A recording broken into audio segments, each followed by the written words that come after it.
This is Pod Strangely Warmed, a place where we tell the good Methodist story, where we have conversations that invite followers of Jesus to seek after that loving, just, and free world that God imagines for us all, and have a little fun along the way. Hi, and welcome to Pod Strangely Warmed. As you can see, we're back in the studio, and we're in the studio, which we've often joked being a glorified closet here in the conference office. But today it's actually a good day to be in the studio because there's a major thunderstorm going on outside. And so we are in our safe zone, and we're going to have a great conversation today. And so life's pretty good. I'm Daniel Hawkins. Welcome back to Central Texas. And today I'm incredibly excited to be joined on Pod Strangely Warmed by Cassidy and Bradley from Glen Lake Camp. Glen Lake is an amazing summer camp in our annual conference, and it's been a part of our life for nearly 100 years now, right? 1939 was the first summer at Glen Lake, and Cassidy and Bradley are here, and also Matthew is hanging in the back corner. He's one of the other interns at Glen Lake this summer. I'm excited that you are here.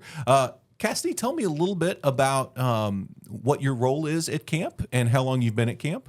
Yes, so I'm the program assistant and the retreat host. So I've helped plan the summer programming, and then on the weekends when we have retreat groups, not in the summer, I'm here hosting them, and I'm like their go-to person. They need something while they're at camp. I've been in this role since August, but Glen Lake's been a part of my life forever. I'm a third-generation camper, so my mom and my grandma and my little brother, we all call Glen Lake our special place, and I've gotten to serve on summer staff for all my college time, and then I got to step into this role full-time at the end of last summer, and it's been super rewarding and fun just to meet people and help plan the program that has given me so much in my life. Yeah. So now I get to do that for other campers that come through. That is so cool. And that's one of those amazing full circle moments. I shared with y'all before we started recording. I too am a third generation Glen Laker, right? My grandpa was there in 39 for that very first summer, and mom was the executive director at Glen Lake for a couple of years. And so it's been a special place. And this summer, my kids are going, right? And a lot of our kids from church are going. And so as the person who helped craft the curriculum for the summer, thank you for the ways that you're investing in their lives, right? Here at the conference, we talk about how do we champion children and young people, right? That's one of our strategic priorities. And I think camping ministry is a huge place that we get to do that because all of our week by week student ministry and children's ministry at our local churches is incredibly important. But God seems to do some amazing things when we get outside of our normal rhythms and get to those holy, thin spaces like Glen Lake is, right? You said it was your happy place, right? Your family's kind of collective place of joy. God does some things when we get outside of our rhythm. And so thank you for creating that space for our young people. Bradley, share with us a little bit about who you are and your role at Glen Lake this summer. Well, I'm Bradley Luna. I'm one of the interns at Glen Lake. So I get to do programming, recruiting. There's so much. There's so much I got to do. So I want to think real quick. Recruiting. Every now and then I get to do some just maintenance stuff. You know, that's fun too. I poured concrete yesterday. Nice. That was awesome. Nice. That's in that other duties as assigned portion of the job description. I host here and there. It's just anything they need me to do. But it's been a great learning opportunity, and I love it. Very good. Let's see. How did I start going there? That's a great question. About 3 years. I'm on my 4th summer now. That's going to be fun. Yeah. So Dave Brower, he was my pastor for a long time. He texted me and he was like, hey, I worked here. You should work here. And I was like really iffy on it. And then I pulled up. And that's a reasonable suggestion for a Dave Brower suggestion. Yeah. I love Dave. I love Dave. Too. And I was like, oh, man, I don't know. I don't know if this is my kind of thing. And then here I am. Oh, 3 summers in. Yeah. Working on the 4th. Very good. It's going to be a good one. It's going to be fun. Well, thank you so much for taking Dave's suggestion, even if you were a little uncertain about it to begin with. Dave is a friend of mine and a friend of the pod here and a great pastor in our conference and somebody who has lived the journey you're living in terms of investing summers at Glen Lake Camp and investing in young people. And frankly, Dave ends up getting called back on a fairly regular basis to preach winter camp or do those kind of things. And so As we get started today, I reflect back on the time where Mom was leading Glen Lake Camp, right? Sometimes you'd have those weekend retreats, and you said often either one of you ends up being that point person for those outside groups that come in to use Glen Lake Camp. What has been the strangest request you've gotten on a Saturday night as a part of that work at camp? I know Bradley has a really good one. Oh, Yeah, your face lit up. Yeah. Let's hear it. Okay, so we had a group there that some of these groups, they do this one thing where they stay up till like 1 a.m. You know, I'm like, great decision. I do it every now and then too. But I was sitting there and I was actually really tired that day. So I was getting ready to go to bed. I laid down and then just like that, I hear the phone ringing. I'm like, man. So I pick up the phone, I answer, and of course we host graciously. Yes. And the first thing the person on the phone says is, hey, so cabin such and such is stinky. Can you fix that? I'm like, I don't know. So I ride around on the golf cart and I walk in there and of course it just smells like any other cabin that we have. Right. But it's smelly to them and I got to fix that. So I drive right back to Smith, go to the back and I find a bottle of Glade, have the bottom portion of it in there still. I drive over there, I set it down and like, this is the option. Call me in about 30 if you still got a problem. And head out. No problems after that. No calls after that. But just a stinky cabin. I can't imagine a cabin full of teenage boys might be stinky. No, yeah. I can't imagine how that might be the case. No, me either. No, that's Can't funny. wrap my head around it. That's so funny. Y'all have both mentioned that camp has become a special place to you. And you now are in a role where you get to help create that space for others. How did it feel like, whether it was at the beginning of your internship or your first summer, or when you were working on summer staff or before you became full-time on staff, that first weekend you got to flip the role from being camper to person investing in somebody else's camp experience? What was that feeling like for you guys? So my first week of my very first summer, I got sick. Oh no. So I actually didn't get to finish that week, which was so upsetting because I had been obviously looking forward to this time my whole life essentially. But the girls in my cabin that week were so sad that I did not get to finish the week, that they all during their last small group or their last night, I'm not entirely sure which, all made me cards and they were delivered with my breakfast that Friday morning. Aww. And whoever dropped off my food was like, also, I was really told these had to get to you, so I'm making sure they got to you, and I'm like, okay, I don't know what these are, but thank you so much. And so they left, and I'm eating my breakfast. I finished up, and I'm like, okay, well, I guess I'll look at these papers. I'm not really sure what's going on. And they were all like, we miss you so much, Cassidy. We're so sad that you didn't get to finish the week. Aww. And so seeing a group of 12, 14 girls who I only got to spend 2 days with care so much about me. And I meant so much to them when I barely knew them, was oh wow, this is a cool job that you can't pass up and you won't get to experience anywhere else. We talk about how often we get to know how God loves when we experience that radical love in another space, right? And so you had offered it to them and then they offered it back to you, and it's became beautiful and holy in that way. Yeah. Even as you're feeling sick and trying to get better and eating camp breakfast, right? Because let's be honest, Benny Keith level 1 is... Well, it was Friday, so it was cinnamon rolls. Oh, so nice. Okay, never mind. It was the best breakfast. I retract my my concern. Cinnamon roll Friday. You can't pass it up. Okay. No. Bradley, tell me about your first experience, that first weekend. My first week at camp was kind of rough. I'm not going to lie. Unfortunately, had a camper get injured, and that was scary. But also, for some reason, the walkie in the cabin didn't work.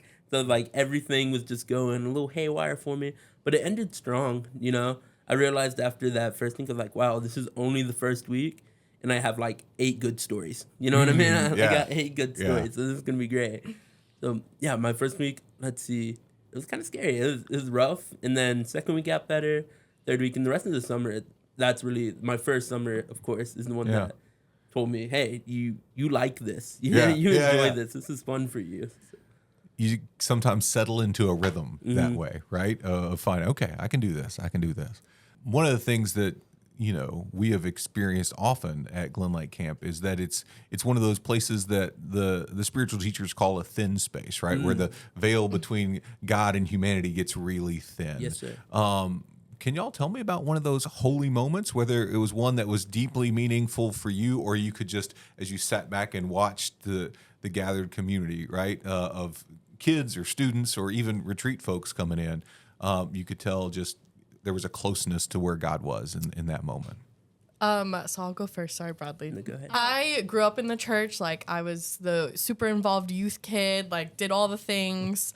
And I would go to camp every summer. And I remember I was probably like a sophomore in high school. And by this point, like, I had like kind of taken my faith into my own, but I was still just like, my parents are going, like my brother's going to church. I'm going to, continue that. And I think we all kind of experienced that around that high school age.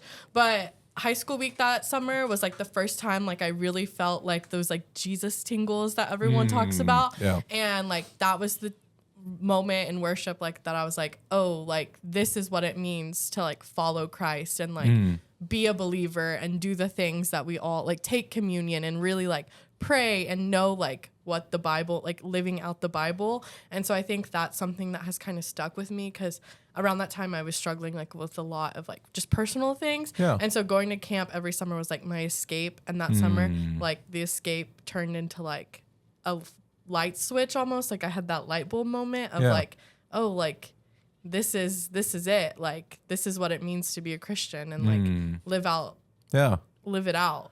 So it became a place of foundation. Yeah. And I mean, I just think back to every summer, like I had those when I was younger, but I didn't exactly know what it meant. Yeah. And then when I had that one, like in high school, I was like, oh, and I continue to have them. And now I get to live at camp and I get to experience it daily because it is my like thin place, as so many people before me have called it. And so that's something that has really helped my faith journey. Awesome. That is one of the gifts of a place like Glen Lake, right?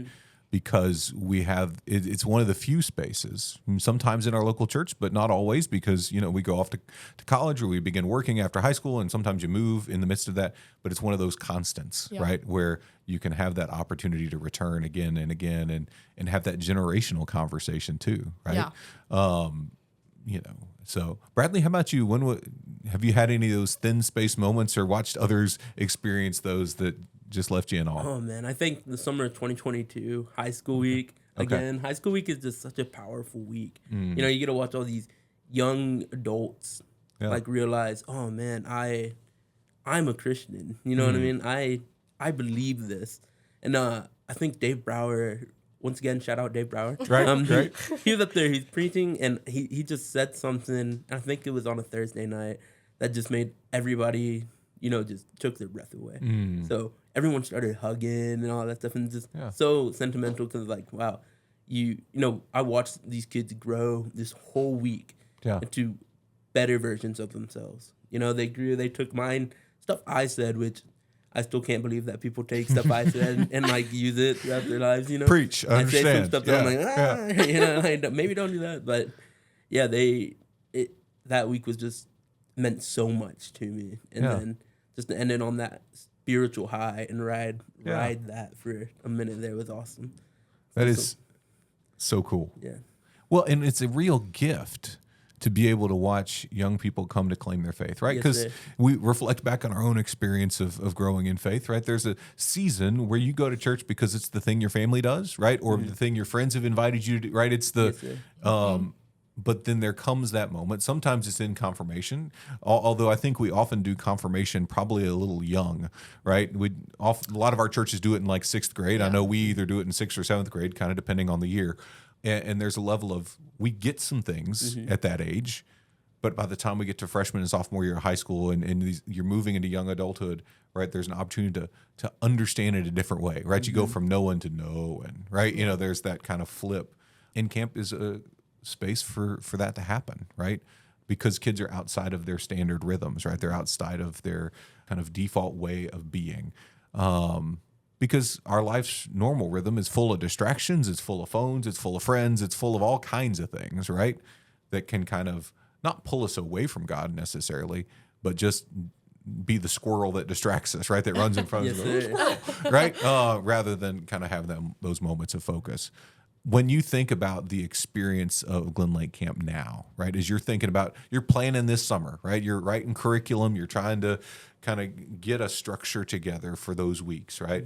What is your hope that the young people, whether it's, our first, second, and third graders coming to camp for the first time for Trek Camp for like the little short period of time, or those high school kids, what is kind of one of your hopes that you have for them as they come into camp this summer? I just think that like what you learn at camp, take it away. Like they should take it away, because there was a period in my life where like I would be on this Jesus high after camp, and I would just go back to living life normally, and I wouldn't ride that high. And I think you can ride that camp high in your home church, or like even just in your home. And so taking what you learn, because at camp you learn those skills that you might not be learning at church, like how to read the Bible, or like how to read to understand the Bible. Right. And even those first, second, third graders, like that's still something that they can begin to learn as they're growing, like reading to understand and reading to like know, and taking that and really living out what they learn at camp. Yeah. I think that's really good. Bradley, what do you think? What are your hopes? I just hope for me that some of the kids, they get to experience God's love through nature. You know what I mean? Yeah, and yeah. I think that's Yeah. it's so fun, because you're right there. If you've ever been to Glen Lake, you're right there where you can see that the town's right beside us. Right. But something about being behind all those buildings and all the nature just brings something out of you. Or going on the hike, you know what I mean? This is God's creation. So I really hope that they learn to not only love nature, but realize like God gave us this. Yeah. This is something we can just experience. Their experience of camp is a reminder that every day, right? You talk about taking camp with you, taking that experience, right? That's one of the places where they can do that, right? Yes, sir. Everywhere there is beauty, there is a gift from God, right? Yes, sir. And when we look to creation, we see that again. As we were getting ready to record today, you gave me the mighty Paluxy report. And the Paluxy River, which runs back behind camp, and you often have to cross to make the journey to the cross, which is one of those essential experiences at camp. And I remember when each of my kids, so we have three, the youngest hadn't gone yet, she's 3. So, but 13, 9, and 3, each time the 2 older kids, the first time they hiked to the cross, right? And they'd come home and they'd, just tell you the whole story. And, crossing the Paluxy is a huge part of that, right? And it's a part of that journey, which, when you guys have hiked the cross 7,000 times, the Paluxy piece is less of a piece of it. But to that Trek Camp kid who's early in their camp experience, right? That's a huge part. Like, we crossed the river, right? And sometimes it's like Moses has shown up and then the river is dry, right? You're just walking across the creek bed, but it's flowing right now. We've got some good rain here in Texas. We talk about the gifts of creation and the gifts of God in the midst of this, and so we're thankful for that. And so I hope that makes for a meaningful experience for our young people as they hike to the cross and experience that along the way. If the hike to the cross is one of those essential Glen Lake experiences, what are a couple other essential Glen Lake experiences that our young people will get to have this summer? The yellow meal, of course, on Sunday night. I feel like if you know Glen Lake, you know about the yellow meal on Sunday night. I almost wore my yellow meal t-shirt today. It's a great shirt. But like chicken tenders and mac and cheese, corn, banana pudding, and a roll as your first meal at camp, you can't go wrong. It's a kid's dream. Right. I wonder when that started, right? Because it was a thing back in the 90s, right? Or the early 90s. My mom talks about eating yellow meal, and so it's been around. I've yet to find someone who doesn't know the yellow meal. So so it's been around, maybe perhaps 1939. Maybe so. We Cassidy's mom, just so you know, she almost threw some real shade your direction by calling you old, but she didn't. She paused herself before she. I'm sorry, Mom. I love you. We watched those wheels turn in real time here. But yellow meal. It's one of those camp staples. And now I was always the guy who ruined yellow meal by adding ketchup because you need the ketchup for the chicken tenders. Understandable. But, you know. I feel like that's acceptable. Yeah. Okay. Mustard and chicken tenders? Yeah, That's weird. no, that turns what is a camp staple into something that's really bad. Yeah. Yesterday we had it for lunch and we made cane sauce. So No, yeah. That's Oh, pretty nice. good. Okay. that was pretty good. Bradley, for you, what is one of those camp essentials? Essentials. Like you for can't me. have been to Glen Lake Camp for a week, and if you didn't do, I think just swimming in the swimming lake at least once. Oh, yeah. The big one, Yeah. like where the Wet Willie is and all the Wet William. Yeah. But yeah, because it's just you hop in there and you don't realize that it's a little bit deeper than you think. It's Oh, a little yeah, bit yeah. deeper. Yeah. Yeah, So yeah. being in there is just so fun. do you take the slide? Oh yeah, I've done the slide once. Okay. I don't like heights. Okay, so okay, but so you never did it again. once to- okay. But I've been there. I've Fair been enough. up there. Yeah, yeah. So when the kids ask, I can say, You can yeah, say, it was I did good. It was that. great. Yeah. Very good. And it seems like, every other summer or so, some new piece of, equipment or whatever ends up in the lake there, right? The Yes, blob sir. gets changed, or there's a new trampoline thing out in the middle yeah. of the lake or anything like that. What's the situation for accessories in the middle of the lake this year? So we just put them in. The Spinomatic. Is that what we're going with? I don't know. It's just something about spin on the Oh. side of it when I was putting it in, so that's what I'm calling it. Oh, the Spinomatic. You heard it here first. Okay. Yeah, name So drop. fling your children into the water and Send them to Glen Lake. We'll send them. okay. We'll send them. They'll have holy thin space moments, and they might fly into the water, right? And sometimes they come together. A couple of years ago, one of our young people had several meaningful experiences at Glen Lake, and they wanted to be baptized in the lake there. And so the church I was serving at that point was about 25 minutes away, and so we rented the pool for the back to school party and did the baptism ahead of time, right? But I nearly bit the dust. You want to talk about being sent, trying to walk down that little slippery ramp? Yeah. ramp. It'll get you. Yeah. It'll get you. There were a couple of moments like, we may have baptized Dylan, but I left my ACL in there somewhere.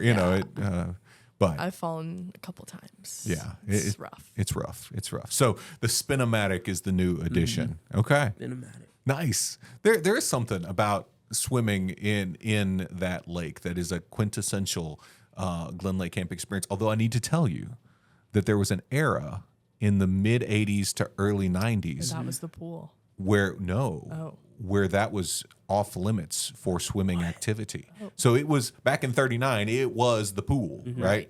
And then some point in there, like in my childhood, you could not go in the lake. You could canoe in the lake, but you could not do couldn't. anything That's new. other I've than never heard canoe that before. in the lake. Yeah, no, it was a real sad day. It just subsequently changed. And back in my day, the pool was just a pool too, right? Not the cool water park thing. And now my children are like, the lazy river. I'm like, I know. So it's a lot of fun. So we've named quintessential camp experiences. We talked about holy spaces, and we talked about hopes for the summer, right? In terms of where God might meet our young people and the experiences they might have. When you think about this summer that's upcoming, right? You've got summer staff reporting in how many days? Like 2 weeks. 2 weeks. Okay. Something, yeah. Okay. So It's coming up. coming very quickly. Summer staff is coming quickly. That means summer is coming quickly, right? Correct. Last night, the first of our young people at church had their high school graduation, right? And so we're entering that season. Summer is coming. As we think about supporting the ministry of Glen Lake Camp, acknowledging its place and its faith formation for our young people, what are some things that still remain that the good old Methodist nerds who listen and engage our podcast, right? Because we're a church nerd podcast. There's no shame in that, right? What are some ways that they can be connected to what happens in Glen Lake this summer, support what happens at Glen Lake this summer? Are there still volunteer opportunities? Are there scholarship opportunities? Are there still open slots for kids to register? What's still available? Totally. So we are still looking for some volunteers just to fill some gaps we have. But we also do have some summer staff spaces. So if you know college age students that are still maybe looking for a summer job, we're still looking for a couple more people. Registration, we do have some spots, but they're filling up quickly. So gotta hop on that. Cassidy, you mentioned that people can come and volunteer, right? That is one of the opportunities that is available to us. And, sometimes the recruiting of a college-age young adult makes perfect sense, right? Because we get that attached to what it means to serve at camp, right? People's visions have your faces in them rather than their own. What does volunteering look like for an average volunteer at camp this summer? So you'll get to serve in a cabin with a counselor that we hire. And you're kind of just that second. So like sometimes small group gets a little bit deeper, and that college-age student might not have the experience or the knowledge necessarily. And that's something that volunteers can really help with, because I know personally, like when I was in a cabin and I would have a camper ask me a question I wouldn't always know, I would turn to my volunteer who's obviously older and has had more life experience than me. And that's someone like that could answer those harder questions, and I could kind of turn to even as myself, like to help mentor me. So not only are you kind of mentoring the children in your cabin, but you kind of get to pour into that counselor as well. And then around camp, you kind of just help with activities, or you can kind of hang out. It's kind of up to you how much you kind of put into it. But those volunteers that really get in there have the most fun, and I think get the most out of it. Like my favorite is seeing volunteers go down the Wet Willie. Like, That's fun. It, like Bradley said, got to get in the lake. At least once. One of my joys over the years has been to see some of my peers who were summer staffers back in my day, right, now have their own kids go to camp, and they're going as the volunteer, right. and that's it. And so there is like a whole hog investment, right? You know, these 40-year-olds become 20-year-olds all over again in the midst of that. And so, and I think knowing that you'd be partnered with one of the summer staffers who's been trained. I mean, y'all train those summer staffers when they come in. They have been through camp, depending on which week you come, a number of times by the time, you know, you get there. You're not asking a volunteer to be in charge. You're not asking a volunteer to do everything, right? They're the second, as you said. You're walking alongside a staff person, and I think there's some freedom in that as well. Yeah. So you're never too old for camp. No. Age is but a number.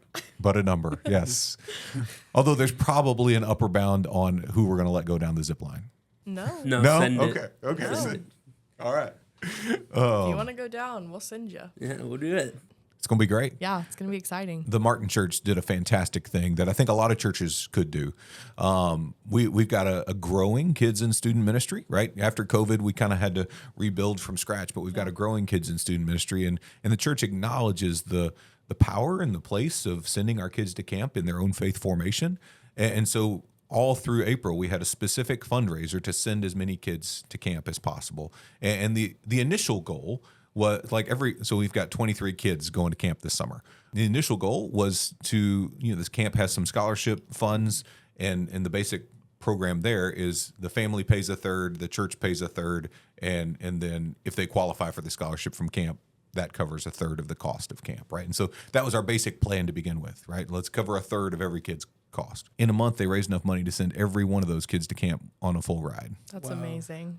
Just under $8,000 to send those 23 kids to camp all summer. And all it did was, we put up a little cross in our entryway, and every person who helped give to make that happen put their name on a certificate that said, I'm helping send kids to camp, and we made a cross out of that.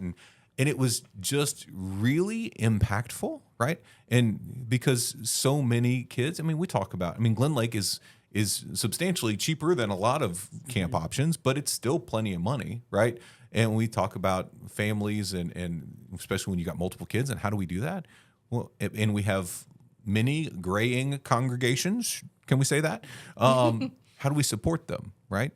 Let's make sure our kids go to camp, right? And so I was incredibly proud of the Martin UMC community and the ways in which they stepped up to make sure every one of our kids who wanted to go to camp was going to be able to go. And so now I just need to talk to Darren. We got one kid on a wait list who failed to sign up late. It's like, I got the money. We probably just need another volunteer to come open up one more camp. And so you hear that. We need one more volunteer to open up a camp. Ministry safe, fully certified and vetted, and all of that. Yeah. Camp is an important and critical space. We talk about this multifaceted discipleship in the United Methodist Church, and being people of the head, of the heart, and of our hands, right? I think between the work of Glen Lake Camp and the work of so many of our mission trips, our history here in the conference of having CTCYM being that foundationally formative mission trip, our young people between those two things, if they did nothing else, got to experience the power of that head, heart, and hands discipleship over the course of a summer. And so such a meaningful experience. Thank you both for what you do at camp. Thank you both for the ways in which you are invested in young people. You're partnering with all of us to champion children and youth here in Central Texas, and knowing that impact will go far beyond. Do you have any parting thoughts for the folks who listen to this? One thing that you want to make sure that they hear today about camp, about this summer, and about the excitement you have? Come up, show up. It's awesome. We love it. We love to have people out there, and just, send who you can. I just love to see it grow. I love to see people experience camp for the first time, sometimes for the last time. You know what I mean? Just come. Show us that you're still around. We love to see people. It's awesome. Amen. If you haven't experienced it, like Bradley said, come. It's a powerful place, and I think even someone who's not a camper and just coming as a volunteer can still experience that thin place and have that same experience that a camper might. So if you've never been, look into it. It's fun. Volunteer, send a college-age student our way. Amen. Amen. Thank you both for being here today, and thank you for being with us on Pod Strangely Warm. Until next time, I'm Daniel Hawkins.